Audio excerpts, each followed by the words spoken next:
Africa Media Live TV. Kindly subscribe to our YouTube channel to get updated on the trending gist, latest news all over the world.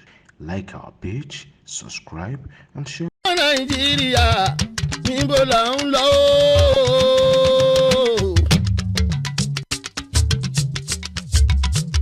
Òṣèlú Nàìjíríà o, olórí Nàìjíríà, ibi tá a bá ń kó wà rè é wí fún wa lọ. Ọmọ Nàìjíríà, ọmọ Nàìjíríà, níbo là ń lọ? Òṣèlú Nàìjíríà, olórí Nàìjíríà, ibi tá a bá ń kó wà rè é wí fún wa lọ.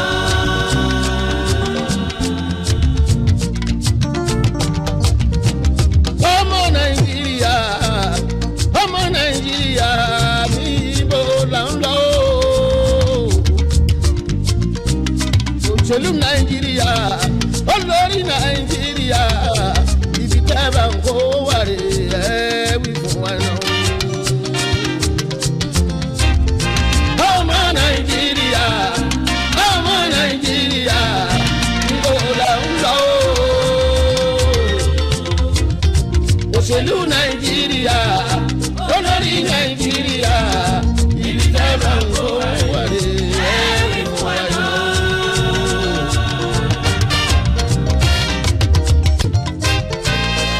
October 1960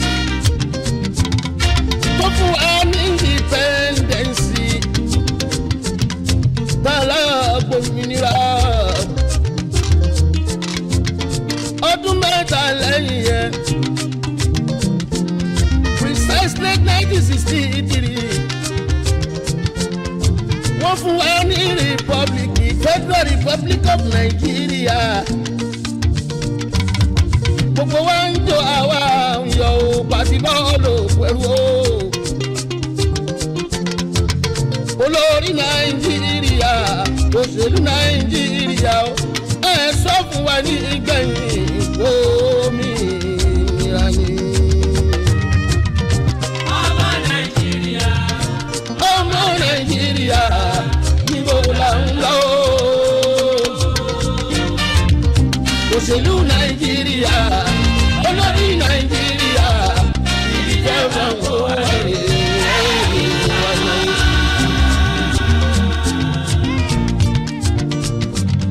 Ogójì ọdún kọjá sẹ́yìn,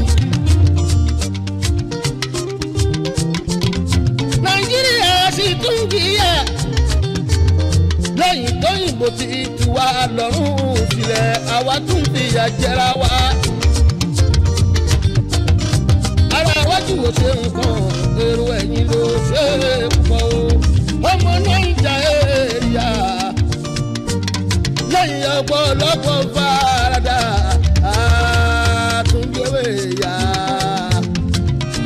Ọmọ Nàìjíríà, ọmọ Nàìjíríà, níbo là ń lọ? Òṣèlú Nàìjíríà, olórí Nàìjíríà,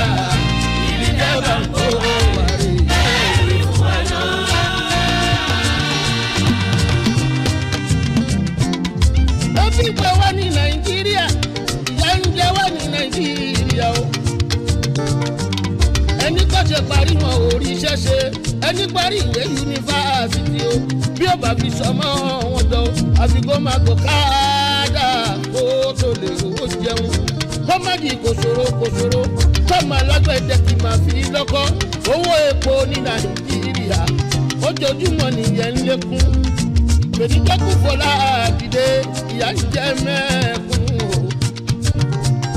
Ìyàwó dẹ̀dùn bí omi ọbẹ̀, Ọlọ́run máa ń jẹ kó wá. Ọmọ Nàìjíríà, ọmọ Nàìjíríà, níbo là ń lọ?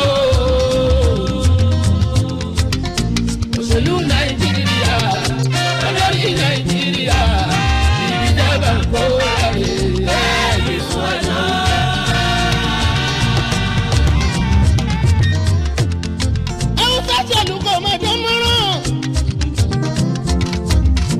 ṣèlú kò má bára mu yorùbá ṣèlú kò má tán pọ̀rọ̀ ológun wọn ṣèlú kò má gún régé òṣèlú wọn ṣèlú wọn ò ṣe dáadáa sọ́dí bàtà bá rí irú jẹ́rí ìrọ̀lì tàbí irú ṣẹlẹ̀ tó ṣe ní Ghana lọ́jọ́ sí kára ó tó dẹ̀ wá o tó bá ṣe pẹ́ṣẹ̀ ló pọ̀jù o ọlọ́run wọn bá wá dárí jì wá lẹ́yìn aláwùsà wá sí ìdúwàánú wọ̀ wá o láti pápá fún wọn ní gbẹ̀yìn ìpọ́nlọ́hún tó bá wá ṣe.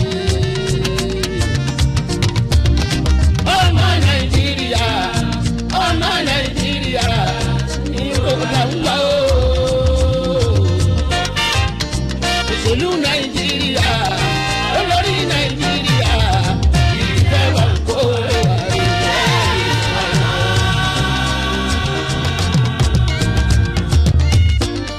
Dr. Nnamdi Azikiwe first Nigeria president Tafawa Balewa o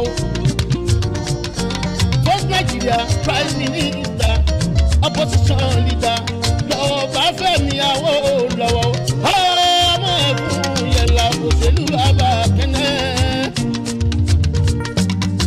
bọ́ọ̀lù Amadu Bello Sardauna sọ kòtò òkú ọlọ́mọ kẹ́mọ́sùn ẹ fojú ẹ̀yìn wo Nàìjíríà o àtàwọn tó kú lẹ́yìn tẹ́jíjọ ìjà òmìnira gbogbo ọmọ Nàìjíríà lápapọ̀ rántí títí bàbá jẹ́ òótọ́ ní ìlóńdà ẹ jẹ́ ká tẹ́. Africa Media Live TV.